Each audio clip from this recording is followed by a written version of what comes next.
Animoy mga bulalakaw ang nasilayan sa kalangitan ng Jerusalem at ibang lugar sa Israel. Pero mga missile at drone yan ng bansang Iran. Sinalag ang mga yan ng Iron Dome ng Israel, bagamat may nakalusot at natamaan ng isa nilang military facility. Natanaw yan hanggang sa kalapit na West Bank, maging sa Jordan at Syria. Nagpakawala rin ng missiles ang mga grupong kaalyado ng Iran, ang Hezbollah sa Lebanon at Houthi sa Yemen. Ito ang kauna-unahang direktang pag-atake ng Iran sa Israel bilang paghiganti sa anilay airstrike ng Israel sa Iranian consulate sa Syria noong April 1 na ikinamatay ng 7 Iranian Revolutionary Guard officer.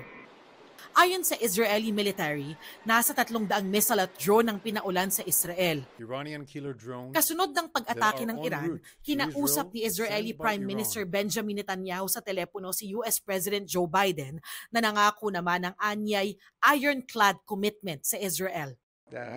Babala naman ng Iranian military sa Israel at Amerika kung aatake sila, mas malala raw ang magiging ganti ng Iran at madadamay raw ang Amerika.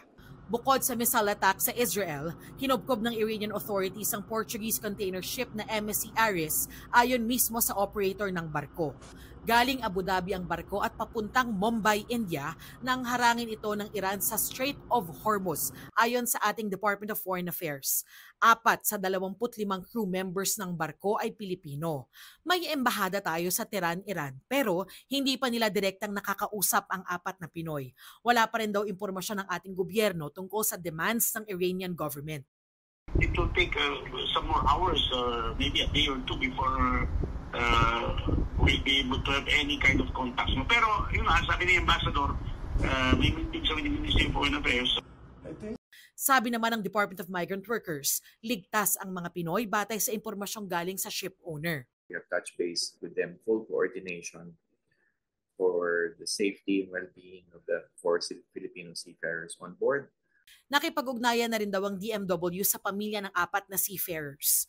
Para sa GMA Integrated News, Darlene Kai, nakatutok 24 oras.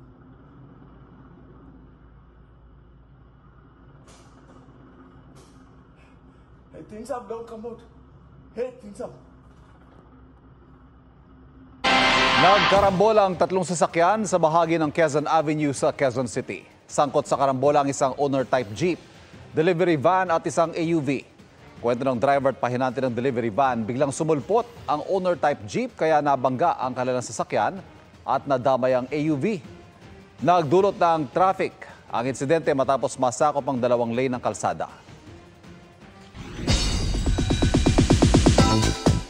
Mabilis na chikahan tayo para updated sa showbiz happenings.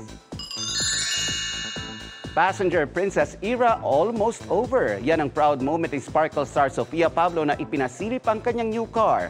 Birthday treat niya raw ito for herself. Todo congrats ang kanyang fellow Sparkle artists, kabilang ang other half ng Team Althea na si Allen Ansay. Mahal kita, yan ang sweet message ni EXO member Baekhyun sa kanyang fellow fans na nakisaya sa kanyang Philippine concert. Flinex niya rin dyan ang photos with EXO-Ls.